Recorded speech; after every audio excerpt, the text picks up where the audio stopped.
Hi lovelies, and welcome back to this channel. If you're new here, my name is Belinda Strana. Thank you so much for all the love and support. Don't forget to please subscribe to this channel, turn on notifications so that anytime I upload a video, you will be the first person to be notified. To my returning subscribers, to those people that share my videos, leave commentaries, and also educate each and every one of us, you guys are the real MVP. Alright lovelies, let's dive into this video. So lovelies, I came across this video on my For You page on TikTok, and I thought to share with you guys where this sister is actually out to call out on women who are having this anti-womanhood in them in times of politicals and all of the things that has to do with being a leader. Guys, I'm just going to roll her clip as well as some of other stitches I was able to put together. Please leave me your own thoughts in the comment section of what you think of this video. And please do not forget that we do not support any form of bullying and harassment. We are just here for educational and informative purposes. Alright lovelies, let's dive into it. So I've observed there's a very particular kind of woman who does not support Kamala Harris or support women like Kamala Harris. And when I say women like Kamala Harris, I mean successful, college-educated, outspoken, fearless kind of woman, setting aside her political stance, her political platforms, her political career, her policies, etc. Setting that aside. The women who would benefit most from someone like Kamala Harris being in power are the women who support her the least. I also saw this back in 2016, during the 2016 US presidential election when Hillary Clinton was running. Despite Hillary being unpopular for a myriad of reasons, there was a strong contingency, this very strong element of women who were against Hillary, not because of her policies, not because of her political background, but who were against just what she represented. College-educated, successful, outspoken women. And the women who suffered the most from someone like Trump being president and overturning Roe versus Wade and increasing income taxes, etc., and rolling back all the progress we've made on women's rights and introducing this contingency of far-right, neo-Nazi, fascist, incel, podcast-spewing bros, the women who are harmed the most by those acts and by those groups were the women who support women politicians the least. I think that some women are so patriarchal. I've said this before, they're drunk off the patriarchal piss. And they're so drunk off of it, they would rather continue imbibing that poison rather than ever challenging that poison having power over them. They would rather continue being subjugated and oppressed by patriarchal systems so long as a man is the one doing the oppression. Because if it's a woman trying to upend or overturn that oppression, then that just doesn't align with their own internalized misogynistic patriarchal beliefs. Because at their core, these women are female misogynists, okay? At their core, they're very pro-man, they're very pro-patriarchy. They themselves are misogynists, okay? They're anti-woman because they've internalized the patriarchy and they've accepted it as the acceptable standard status quo. Any woman coming along to challenge that status quo, to turn it on its head, whether that woman is unpopular like Hillary Clinton, or whether she is popular like Kamala Harris, whether she's white like Hillary Clinton, whether she's not white like Kamala Harris, any woman who comes and challenges it is just someone that they can't vibe with. They would rather, they're content, right, with being subjugated or oppressed by the patriarchy. In their minds, that's just a small price to pay for having the patriarchy as the status quo. And I know I'm right, not just because I have a Bachelor of Arts in Sociology, a minor in Anthropology, and a whole fucking law degree. I know I'm right because I see it on both sides of the political spectrum here in the United States.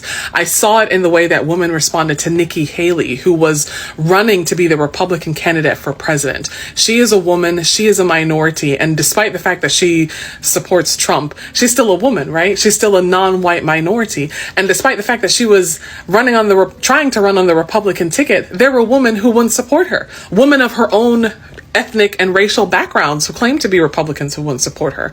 Why?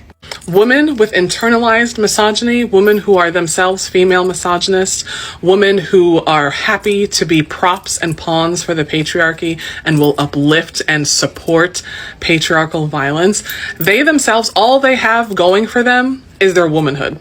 They're not like these other women who have careers and who have college degrees and who have independent success. All they have going for them is their womanhood, their biological womanhood, which is why they're also extremely transphobic, because they view having their organs that they're born with as some kind of one-up, as some kind of gotcha, because that's all they have going for them in their minds. This is just my theory, okay? Just work with me. Outspoken women who come along saying, no, there's more value to my life. There's more value to what I can bring to the world than just the fact that I can be a broodmare, right? I have more to offer than that. Those women buck up against the female misogynist whole identity. And I'm not saying this to shit on women who are mothers or to shit on women who want to have children. Not at all, because that's not the point of this conversation. Not at all. I'm saying this to the women who view their womanhood, their biological womanhood that they're born with, as some kind of one-up against other women who say, no, there's more to me than just my ovaries. There's more to me than that. I'm a well-rounded human being. Because think about it. Kamala Harris is child-free. Hillary Clinton has one child, right? So like, what's their issue? What's their issue with women being child-free? Why do women have issues with other women being child-free? Because they view it as like, well, I have kids, and that's my whole thing, is that I'm a woman and I'm someone who can procreate. I don't have anything else going for me. So in a world where the playing field is leveled and women who choose not to have children are now on equal social status and have equal access to privileges and rights that women who have children have, now you've wiped out the hierarchy, basically. You've wiped out their advantage, because you're no longer shunned by society. You're no longer denied opportunity just because you choose not to have children. You're no longer denied opportunity because you choose to remain single.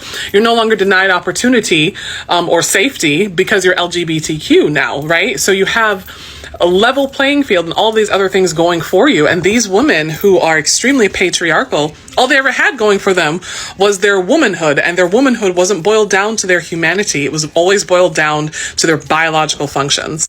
Female misogynists and women who are drunk off the patriarchal piss are jealous of women like Kamala Harris and Hillary Clinton and even Nikki Haley, because those women are outspoken, they're successful, and they buck up against everything that a woman is supposed to be. They have more going for them than their ability to procreate. And that is a threat to the female misogynist, and that is a threat to her power and her status in society. I'm right, and I should say it. So I've spoken at length about the different ways the Black diaspora globally does not support and uplift women and girls in our communities. And I've spoken at how I've seen this specifically play out in the Jamaican diaspora, being a Jamaican person myself. And I am shocked to learn that not every Jamaican person who lives abroad or here in the United States they're not all supporting Kamala Harris for president. Now, just because we're all Jamaican doesn't necessarily mean you have to support the person who is a candidate that has Jamaican ancestry. It's not a requirement. I understand that. You are allowed and perfectly justified and validating in having your reasons for not supporting her. However, when I press my family members and friends in the Jamaican community, like, okay, tell me specific reasons, specific parts of her platform or her political past or career that you do not align with, they don't have an answer. And then when I press them further and ask, okay, well, what parts of Trump's political platform do you align with or you agree with? They still don't have an answer then either. So in typical fashion, have no answer or solution for the problem, right? But I think this is just another example, another very disappointing example of the way that the Black diaspora, particularly the Jamaican diaspora, does not uplift and support women and girls, especially when those women and girls are outspoken, college educated, child free, and successful. So culturally, I've observed in the Jamaican diaspora the way that they respond to the violence of colonialism and white supremacy and patriarchy is this attitude that, just keep your head down, just toe the line, don't speak up, don't say anything, just pray about it. And the whole thing is to silently endure these things. They like kind of amplify that being your response, a silent, quiet endurance where you martyr yourself kind of, but there's strength and there's nobility in quietly and silently enduring the violence that you experience. This is especially true for women in particular. There's honor in being quiet and silently taking everything that is being dished out against you and never just turning the other cheek, just gracefully, peacefully, quietly enduring this and just taking it to God and, doing the best that you can and keeping your head down and towing the line. That's the response generally that I have observed as a Jamaican person in the Jamaican community. That's their response to violence, colonial violence, patriarchal violence, violence from white supremacist structures, etc. And it's especially true that that's the preferred response from women and girls in our communities. So of course, someone like Kamala Harris doesn't align with that view. It doesn't align with that cultural paradigm, because Kamala Harris is, one, outspoken, right? She has spent her entire political career being outspoken against sexual violence against women and girls, right? Against physical violence against women and girls, against patriarchal and white supremacist violence. She's been very outspoken about those things throughout the entirety of her career. That's like literally her entire platform. As for Kamala Harris, the person herself, we have to remember she's child-free, right? Which goes against the grain of every single belief, attitude in the Jamaican community. If you are a woman, you need to go breed like as soon as possible. That's literally what they say, right? She's child-free by choice. And she is married to a whole white man. She never even spent or wasted her time marrying or procreating with a black man, whether he was American or otherwise. She's married to a whole white man. She's child-free. She's college educated. She's also extremely successful. And I observe in Jamaican communities in particular, they do not uphold or uplift successful, independent women whose success isn't tied to either a man or whose success in a business venture is tied to something traditionally feminine, like cooking or cleaning, etc. Kamala's success comes from her own work ethic. It comes from her being college educated. It comes from her being a licensed attorney. It comes from her being successful in the American political field that is traditionally male dominated and is still very patriarchal in and of itself. And despite all of that, despite not being white, despite being a woman, despite being the child of foreigners, despite being mixed race, she's still broken through every single barrier that exists to make it all the way to vice president of the United States and now running a campaign for president of the United States. So of course, to your average typical patriarchal Jamaican, Kamala Harris the person and Kamala Harris the politician violently buck up against every single expectation that the Jamaican community has on or of women, right? She's vocally child-free. She's vocally happy in an interracial relationship. She's vocal about her success. She doesn't humble herself, because that's another thing. They like when women kind of dim our light and kind of humble ourselves. So even if we are educated and independently successful, we're not supposed to talk about it or draw attention to it. She doesn't do that. She doesn't vibe with that, because she just doesn't, right? She's an American by nationality and by culture. And of course, Jamaicans can't vibe with that. Jamaicans are by and large still very colonial. Most of them. The few who speak up against colonial violence and actually like get up and respond to it in some measured way, like, protesting or, speaking out against it in some way. The few who do that are generally ostracized, especially if those few are women. Like I said, the whole culture's thing is to just silently endure and just take it, basically. You know what I mean? Just turn the other cheek, just be graceful about it. And that's amplified. That's worshipped, because that's silent strength, especially when you're a woman, just really attest to your womanhood and your femininity, that you can be so strong to endure all of these things that happen to you, and you can take it with such ease and with such grace without ever speaking up about it or speaking up against it. Kamala Harris, despite being Jamaican by direct ancestry, doesn't align with any of that. And women like her don't align with any of that. And as a result, women like Kamala Harris and women like myself and my mom and other women in my family are often shunned and ostracized for having these beliefs, despite the fact that our more vocal nature is what brings about the kind of reforms that are needed to liberate us from white supremacy. So you would think they would be making a whole heap of noise for Kamala Harris, because she represents the culmination of everything that we have been fighting for against centuries of colonial oppression and violence. So you would think people like Jamaicans in particular would be jumping up tough behind her. And even if they're not, that's okay. It doesn't, just because she's Jamaican by ancestry doesn't mean that you have to follow her blindly either. But if you can't articulate the exact specific reasons why you do not align with her platform, you can't articulate any potential policies that she's going to promulgate that you can't agree with, you can't articulate something specific about her political platform, not her the person, something specific about her political platform, then that just tells me you are a typical patriarchal Jamaican who does not believe or support or uplift outspoken, successful, conventionally attractive women. And it's just another disappointing way that the patriarchy in Jamaica and in the Black diaspora in general harms and silences Like, women seriously, and lovelies, girls. the thing is that there are so many other people that is also, contesting for these presidential elections and all of that, but it's just that these two candidates are just upfront. Like, these are the ones that's been pushed to the public, so let's talk about it. So I think that she actually, was making a lot of sense, in the sense that there are some women who are actually anti-women themselves, like in general. They don't like it when maybe a woman is a leader, even if they're a woman themselves. They would prefer, a man to be a leader, even if this man is oppressing them, even if this man is not doing all of the things that they want or they need. But so far, this person is not a woman. Yeah, this set of women are actually comfortable with it. Like, it's not even only in terms of, politics or whatsoever. It also happens in workspaces. Some women, find it very discomfort, or don't find it very funny when a woman is a leader of something, when a woman leads, or when a woman is the head of something. They prefer it to be a man, even if when this man is treating them so bad, but they just prefer it that way. And this actually brought,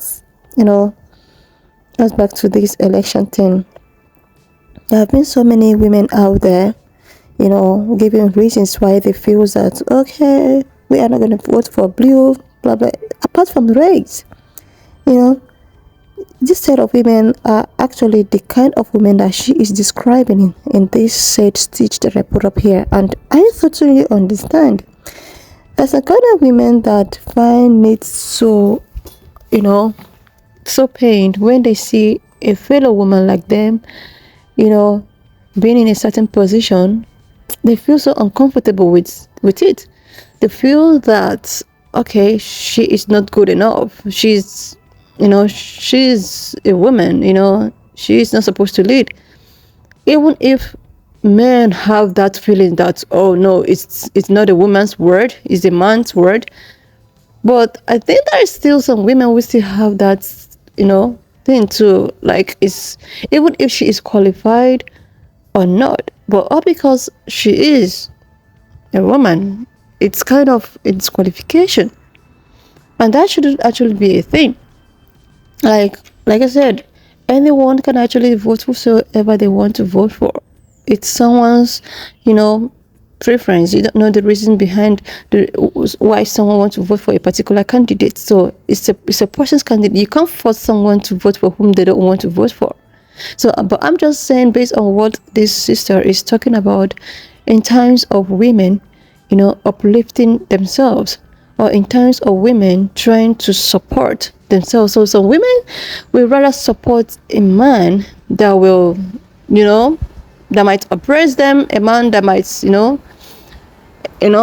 than a woman that understands everything, than a woman that understands what it means to be oppressed. I was just also going through my For You page on TikTok. I saw a lot of, stitches about, these upcoming elections and all of that. Some people are having, some podcasts, and someone was like, for her, she feels that it takes someone that is oppressed to understand what the individuals want. It takes someone that have been in the shoe of the oppressed to understand what the citizens or the needs. It will actually ginger this person that, okay, I have been in these shoes before. I know exactly what these people are talking about. I wore the shoe. I know how the shoe hurts. So it takes someone like that to really, you know, you know, it takes someone like that to really, really understand the individuals or the citizens or the people. So the other one was like, okay, we understand you, but a woman being in power, it's just something that so despicable. And I was like, what is despicable about that? Is it the fact that this person is not qualified in their said position, or is it that it's because this person is a woman, or is it that I don't really know. If this person is not qualified to be in a certain position, then that is it. That is it. And this said thing also happens to, cricket. Anytime she's out there talking, defending, a lot of people feel so uncomfortable with that fact. Like some women also have this, okay, she's supposed to be, reserved like a woman, like. But seriously, I personally think that it takes someone that has been in that shoe, that know what oppression means, that know what pain feels like, to understand what the masses actually want. I know people can really change. Positions can change people. Yeah. Positions and opportunities can actually change someone. Someone that's that is coming from somewhere of being oppressed can automatically become the oppressor when this person have the opportunity to do that. It happened. But in this situation, we are just, trying to just be like, okay, let's just see it in another way, in another dimension. That it actually takes someone who have been oppressed, who know what being someone of color meant, and who know how the system works, to actually listen and understand the masses and work towards, favoring the masses. Like, seriously. And we, like women, because I don't want to use we, some women that thinks like, oh, okay, she is a woman, she's not supposed to be a leader. Gone are those days, because this world is as if men have been leading, and the world is still not perfect. The world is still not perfect. If you watch all of the crimes that has been committed, who are the originals of these crimes? Crimes. If you call crimes, who has the highest percentage of crime? I am not, here to discriminate or trying to like, okay, women and men thing. No, I don't do that in this channel. I'm just being logic here. So I am not also supporting or trying to stand for anyone. I am just for anything that is going to help the masses, for anything that is going to make the society work, for anything that is going to make the way at which some people are favored, while some people are not favored, to just be dismantled. Seriously. Anyway, lovelies, why not just leave me your own thoughts in the comment section of what you think of this video, and please do not forget that we do not support any form of bullying and harassment. We are just here for educational and informative purposes. Please, if you don't subscribe, give your girl dear girl H people to click on the subscription button, and I will see you lovelies when I upload the next one. I've watched up to this extent. Thank you so much for all the love and support. Why not just leave me your own thoughts in the comment section of what you think of this video. And please do not forget that we do not support any form of bullying and harassment. I will see you lovelies when I upload the next one.